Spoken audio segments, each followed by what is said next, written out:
কোন অবস্থাতে নামাজ ত্যাগ ইসলামে অ্যালাউড না। আপনি লক্ষ্য করুন, নামাজ আপনি দাঁড়িয়ে পড়তে পারছেন না, ইসলাম বলে বসে পড়ো। বসে পড়তে পারছেন না, আল্লাহ বলেন শুয়ে পড়ো। শুয়ে শুয়ে আপনি হাত পা নাড়াতে পারছেন না, ইসলাম আপনাকে নির্দেশ করছে মনে মনে তুমি নামাজ আদায় করো। আপনাকে ওযু করে নামাজ পড়তে হবে, ওযু করতে পারছেন না, ইসলাম বলে তুমি তায়াম্মুম করো।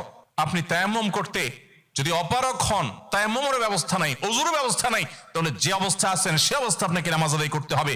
নামাজের জন্য সতর ঢাকা ফরজ, কিন্তু এমন কোন পরিস্থিতি আছেন, আল্লাহ মাফ করুক, আপনার সতর ঢাকার ব্যবস্থা নেই, তাহলে ওই অবস্থায় আপনাকে নামাজ আদায় করতে হবে। আপনি যদি এমন কোন পরিবেশে থাকেন যেখানে আপনার পবিত্র কাপড় থাকা নামাজের জন্য পূর্ব শর্ত, অথচ আপনার কাছে পবিত্র কোনো কাপড় নাই, তো ইসলাম ওই অবস্থা আপনাকে নামাজ পড়তে বলে।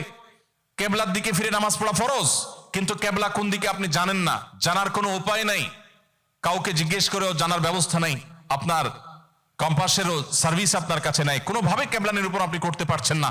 এই রকম পরিস্থিতিতে অনুমান করে এই দিকে কেবলা হতে পারে ধারণা করে সেই দিকে ফিরে নামাজ পড়তে হবে, তারপর আপনাকে নামাজ আদায় করতে হবে। ভাইরা আমার, নামাজের গুরুত্ব এত বেশি বুঝেছেন সাহাবায়ে কেরাম যে যুদ্ধের মধ্যে, রণাঙ্গনের মধ্যে পর্যন্ত তীর এসে লেগেছে পায়ে, কিন্তু নামাজ ছাড়েননি। ওমর রাদিয়াল্লাহু তাআলা আনহু খলিফাতুল মুসলিমিন, তিনি বলেছেন লা হাজ্জা ফিল ইসলাম লিমান তারাকাস সালাহ, যে ব্যক্তি নামাজ ছেড়ে দেয়, যে ব্যক্তি নামাজ পড়ে না, এর ইসলামে কোনো অংশ নাই, সে নিজেকে মুসলিম দাবি করবার কোনো অধিকার নেই।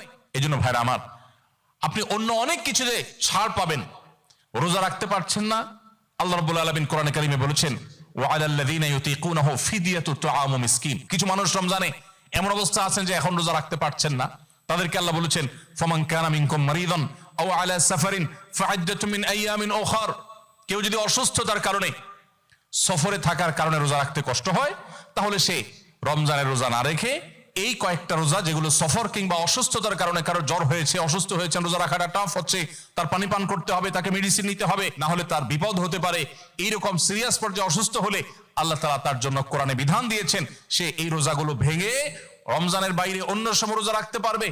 আর যদি কারো রোজা রাখার ক্ষমতা একেবারে শেষ হয়ে যায়, ওয়ালাল্লাযিনা ইউতিকুনাহু ফিদিয়াতু তুআমু মিসকিন, কারো রোজা রাখার একেবারে ক্ষমতা নেই, তিনি অসুস্থ হয়ে পড়েছেন বা বার্ধক্যজনিত কষ্টে তিনি বয়সের শেষ প্রান্তে এসেছেন, রোজা রাখতে পারেন না, আর এই ব্যক্তির জন্য রোজার বিকল্প হিসাবে খাদ্য বিতরণ করতে বলা হয়েছে। মিসকিনকে, একজন মিসকিনকে একদিনের খাবার দিয়ে দিলে একটা রোজার বিকল্প হয়ে যায়। এইরকম ব্যক্তির, যে ব্যক্তির রোজা রাখার ক্ষমতা নাই বার্ধক্যজনিত কারণে, অথবা এমন অসুস্থতা যে অসুস্থতাতে কখনো আর সুস্থ হওয়ার সম্ভাবনা নেই, তার জন্য ফিদিয়ার ব্যবস্থা রেখেছে ইসলাম।